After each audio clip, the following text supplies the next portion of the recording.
இங்கு நீ வா எந்தன் நெஞ்சில் பஞ்சம் வஞ்சம் நஞ்சே மிஞ்சும் உடல் வேறு வேறாகி உயிரை தந்தவளே நானே நாகம் நானே.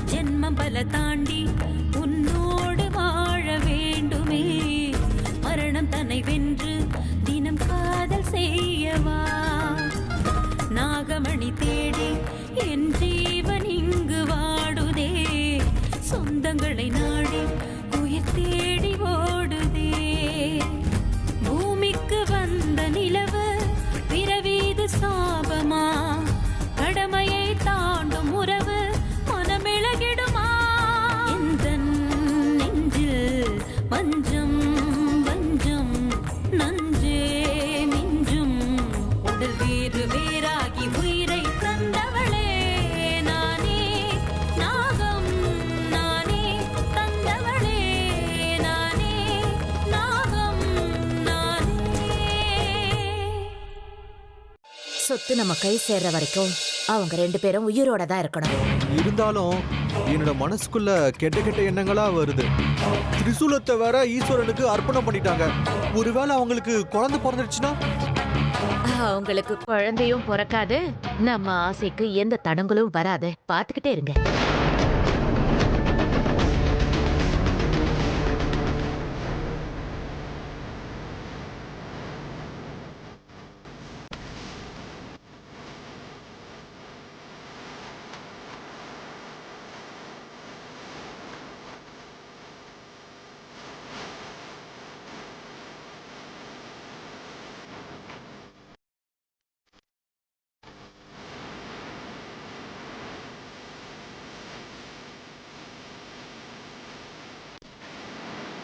என்னம்மா இங்கேயே நின்னுட்ட?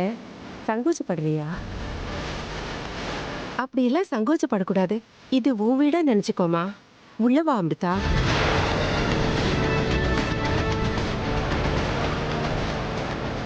சரோஜா, யார் இந்த பொண்ணு? சொல்றேன் சித்தி.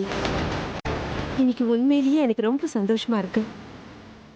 இவ்வளவு வருஷமா இருந்த கஷ்டம் இனிமே எனக்கு இருக்காதுன்னு தோணுது.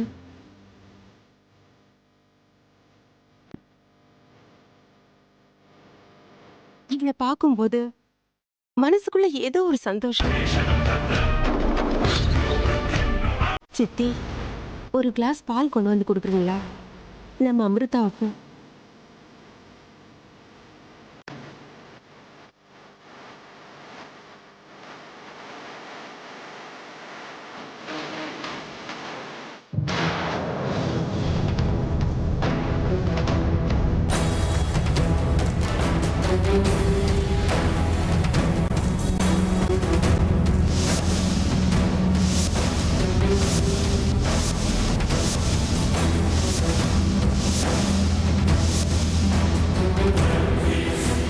அந்த ஆண்டவனோட விருப்பம்.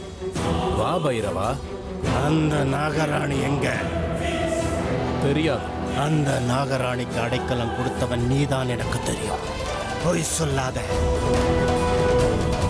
நல்ல காரியத்துக்காக சில நேரத்துல பொய் சொல்றதுல தப்பு இல்லை. உனக்கு சில வித்தைகள் தெரிஞ்சிருக்கலாம். அந்த வித்தைகள் மூலமா உனக்கு சில சக்திகள் கூட கிடைச்சிருக்கும். அதை வச்சு என்கிட்ட போட்டி போடாத. அந்த நாகினி எங்க இருக்கா சொல்லிடு. இல்லனா நீ உயிரோட இருக்க மாட்ட. கொல்றதுக்கு ஒருத்தர் இருந்தா காப்பாத்துறதுக்கு ஒருத்தர் இருப்பான். நான் சாவுக்கு பயப்படுறவன்ல. நீ கேட்கிற நாகினிய பத்தி எனக்கு எதுவும் தெரியாது. நாகினி இங்க இல்ல. உன்கிட்ட கேட்டு பலன் இல்ல. ருத்ரா, சொல்லுங்க பாபா. எனக்கு நல்லா தெரியும் அந்த நாகராணி இங்க தான் இருந்திருக்கா. மனுஷங்க உருவத்துல இங்க தான் வாழ்ந்திருக்கா. ஆனா இப்ப என் கண்ணுக்கு அவ தெரிய மாட்டேங்கிறா. அந்த ராஜநாகத்துக்கு சம்பந்தப்பட்ட ஏதாவது ஒரு பொருள் இங்க கண்டிப்பா இருக்கும். அவ சம்பந்தப்பட்ட அந்த பொருளை போய் கொண்டு வா. அதுக்கப்புறம் நான் யாருன்னு காட்டுறேன். இங்க இருந்து இந்த இடத்துல இருந்தே அவளை பலி வாங்குறேன். அவ தொட்ட ஏதாவது ஒரு பொருள், அவ உபயோகப்படுத்தின துணி, அவ தொட்ட ஏதாவது பாத்திரம், கூட எதையாவது ஒண்ணு கொண்டு வந்து கொடு. நான் இங்க இருந்து அந்த வேஷக்கார ராஜநாகத்தை பலி கொடுக்கிறேன். இனி அவ உயிரோடு இருக்க முடியாது.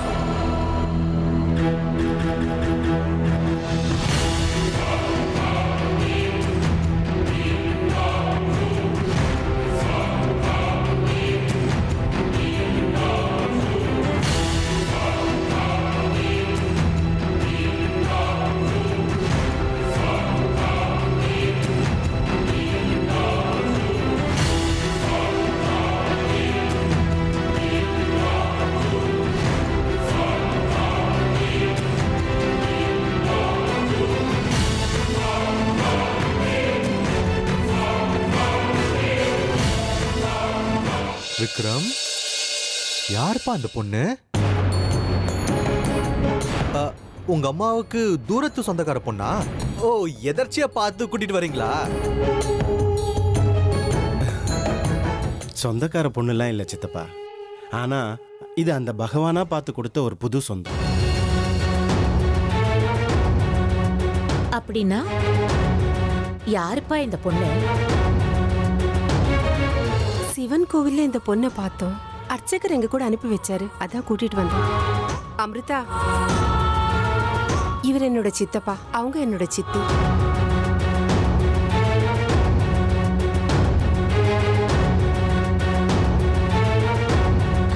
ஓ, வீட்டு வேலைக்கு உதவியா இருக்கும்னு அனுப்புனாங்களா? இவ இங்க வீட்டு வேலை செய்யறதுக்கு வரல சித்தி. ஓ, ஒரு 2 நாள் தங்கிட்டு போலான்னு வந்திருக்காங்களா? துர்காப்பூர் கோயில உட்கார்ந்து போர் அடிச்சிருக்கோம். அதனாலதான் அர்ச்சகர் அமைச்சிருக்காரு போல. தாராளமா 2 நாள் தங்கிட்டு போமா.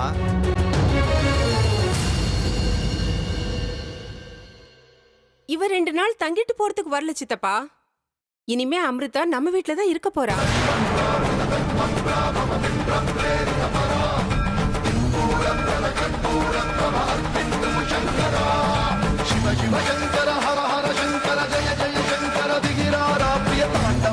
இவளை நான் பெத்து வளர்க்கலனாலும் இவ எனக்கு மகள் மாதிரி.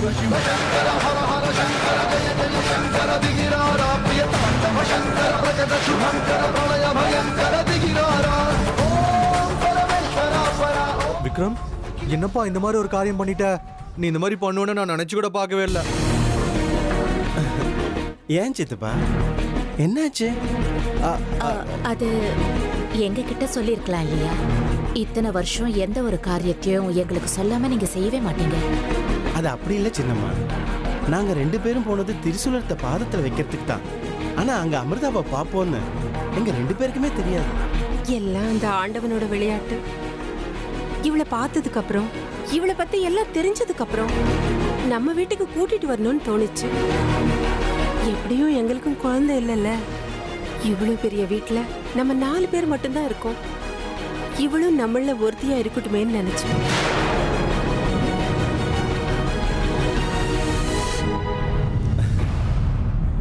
நாசமா போகட்டும் இந்த பெரிய வீடு, பாழா போகட்டும் இந்த போன ஜென்மத்து சொத்து.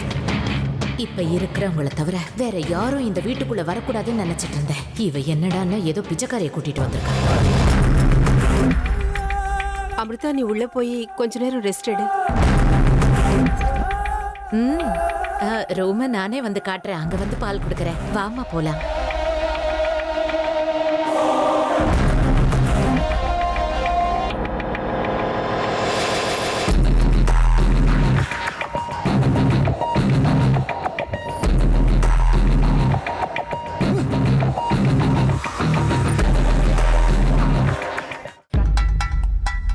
வீடு மொத்தமா காலியா இருக்கு பாபா.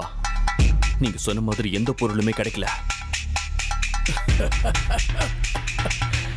என்ன கிடைக்கணும் இப்போ? ஒன்னும் கிடைக்க போறதில்ல. ஜெய் மகாகாளி! ருத்ரா என் பொறுமையை சோதிக்கிறான். ஏய், உண்மையை சொல்லு. அந்த நாகராணி எங்க இருக்கான்னு சொல்லு. தேவையில்லாம உன் உயிரை விடாத. அந்த நாகராணி எங்க இருக்கான்னு சொல்லு. ஒரு நல்ல காரியத்துக்காக என்னோட உயிரையே பலி கொடுக்கறேன்னு நான் நினைச்சுக்கிறேன். நீ செத்தா அவ கண்டிப்பா வருவா, நிச்சயமா வருவா. நீ தேடுற நாகினி கண்டிப்பா வந்தே தீருவா. உன்னை பழி வாங்குறதுக்காக நிச்சயமா வருவா. உங்க அத்தனை பேரையும் தேடி தேடி அழிக்க போறான். அவளுக்கு அந்த பரமேஸ்வரனுடைய அருள் இருக்கு. அவ தோக்க மாட்டா. நீங்க அத்தனை பேரும் அழிஞ்சு போயிடுவீங்க. உங்க பாவ மூட்டை நிரம்பிக்கிட்டே இருக்கு.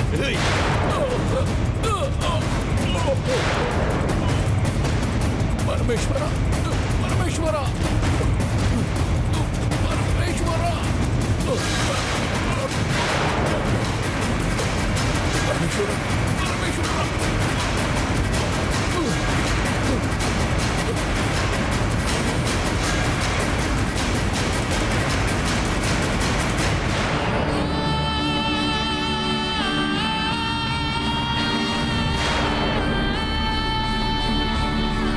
நான் இருந்துட்டு வந்த இடத்துல என்னமோ நடந்துச்சு.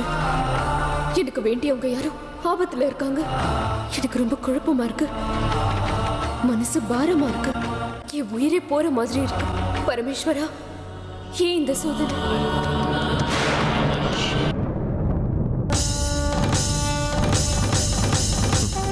உயிர் போயிடுச்சு பாபா.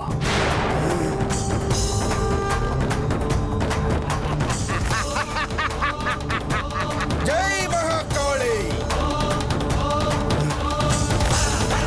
இவனோட உயிரை என் ஆண்டவனோட பாதங்களுக்கு சமர்ப்பிக்கிறேன். இப்போ என்னோட தெய்வத்துக்கு சந்தோஷமாயிடுச்சு. இவன் செத்த விஷயத்தை அந்த நாகராணிக்கு தெரியப்படுத்தினா நம்ம காரியம் சுலபமா முடிஞ்சிடும். ஜெய் மகாகாளி!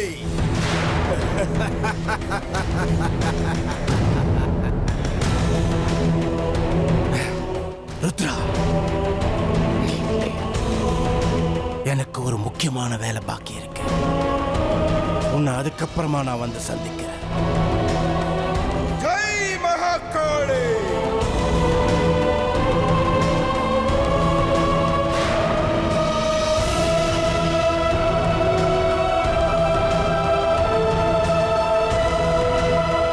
அர்ச்சகரை உடனே பார்க்கணும்னு என் மனசு ஏன் இப்படி துடிக்குது?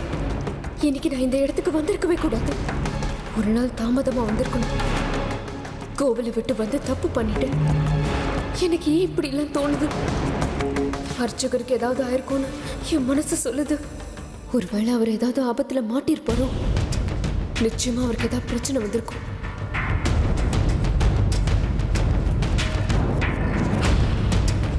அமிர்தா, அமிர்தா, என்னம்மா யோசிச்சுட்டு இருக்க?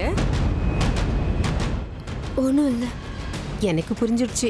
அர்ச்சகர் கூட கொஞ்ச நாள் இருந்திருக்க. திடீர்னு அவரை விட்டுட்டு வந்தது உன் மனசுக்கு கஷ்டமா இருக்கா? இல்ல உன் சம்மதம் எதுவும் கேட்காம நாங்க பாட்டுக்கு உன்னை கூட்டிட்டு வந்துட்டோமே, அதை நினைச்சு நீ வருத்தமா இருக்கியா? கவலை இருக்கதானே செய்யும் சரோஜா.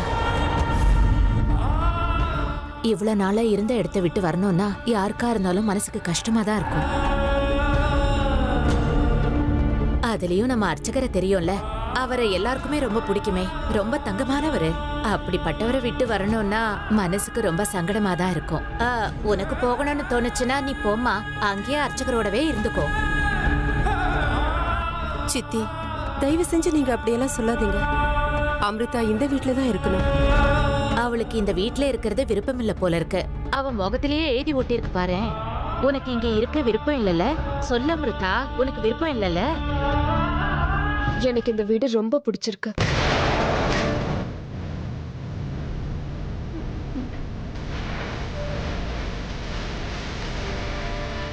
இது பேசின ஒரே ஒரு வார்த்தைக்கே என் ஆசை கனவு எல்லாத்தையும் அழிக்கிற சக்தி இருக்கு. கடவுளே, எனக்கு பிடிச்ச வழியா வந்திருக்காளே, ஏன் வந்தான்னு தெரியல. ஆனா இவளை ஏதாவது செஞ்சாகணும்.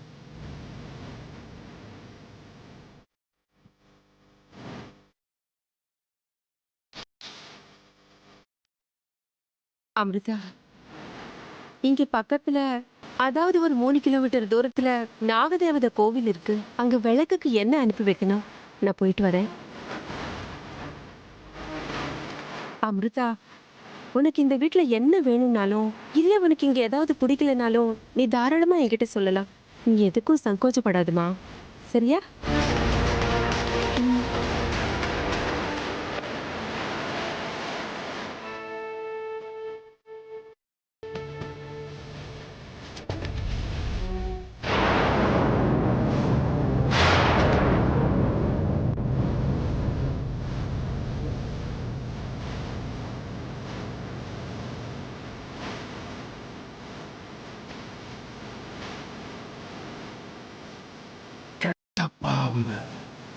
அதை தேடி அடிக்கிறதுக்குள்ள தப்பிச்சு ஓடிடுச்சு. அது உயிரோடு இருக்கிற வரைக்கும் எனக்கு நிம்மதி இல்லை. என்ன நம்பினவங்களுக்கும் நிம்மதி இல்லை. எல்லாரோட நிம்மதியும் தீ வச்சு கொளுத்தனவளை உயிரோட எப்படி கொல்லணும் எனக்கு தெரியும். விடமாட்டேன். ஜெய் மகாகாளி!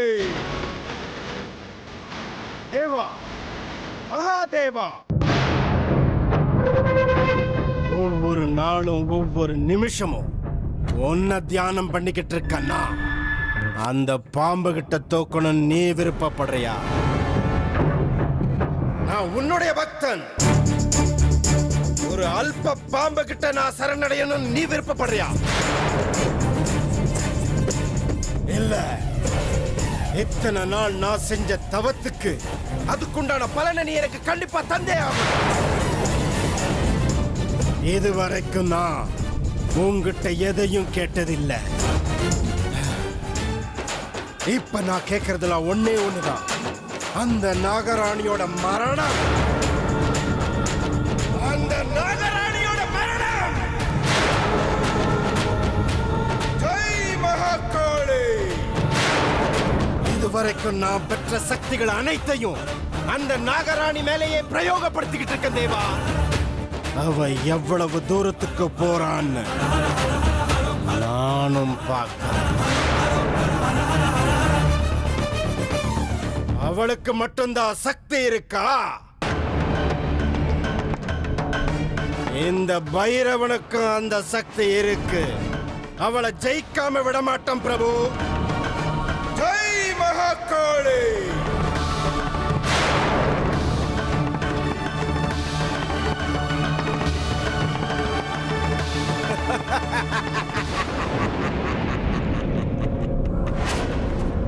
ஜெய் மகாகாளி!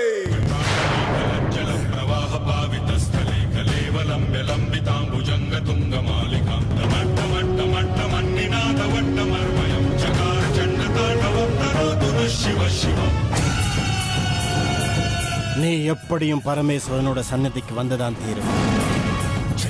இந்த மாய கோட்டை நீ தாண்டினதுக்கு அப்புறம் நீ என் கைக்குள்ள வந்துருவ.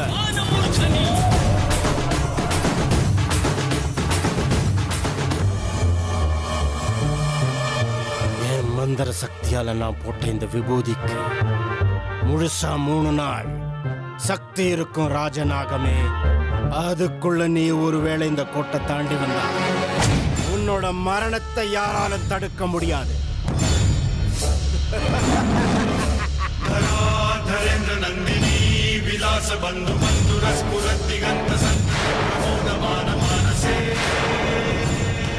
தெய்வ சக்தி உனக்கு இருக்குங்கிற அகங்காரத்துல நீ முன்னேறி போய்கிட்டே இருக்க. தெய்வ சக்திக்கு சமமான மந்திர சக்தி உள்ள என்கிட்ட உன்னால மோத முடியுமா? என்னோட சக்தியை முழுமையா தெரிஞ்சுக்காம என் வலையில வந்து தானா மாட்டிக்கிற. வா வா வா! உன்னோட சக்தி என்ன பண்ணுதுன்னு நானும் பார்க்கிறேன். என்னோட சக்தியை நீ முழுமையா தெரிஞ்சுக்க வேணாமா? வா, தற்காலிகமா என்கிட்ட இருந்து நீ தப்பிச்சு போகலாம். ஆனா நீ ஜெயிச்சிடலான்னு கற்பனை கோட்டை கட்டினா அது உன்னோட முட்டாள்தனம். உன்னை என் கைக்குள்ள நான் கொண்டு வர அந்த கால பைரவன் எனக்கு அருள் புரிவான். நம்பி வந்த பக்தனுக்கு ஆத்மலிங்கத்தையே கொடுத்த மகாபிரபு நீ. உன்னோட பக்தன் நான். என்ன நம்பி வந்த பக்தர்களை எப்படி நான் காப்பாத்தாம இருக்க முடியும்? மகாபிரபு எப்படி காப்பாத்தாம இருக்க முடியும்?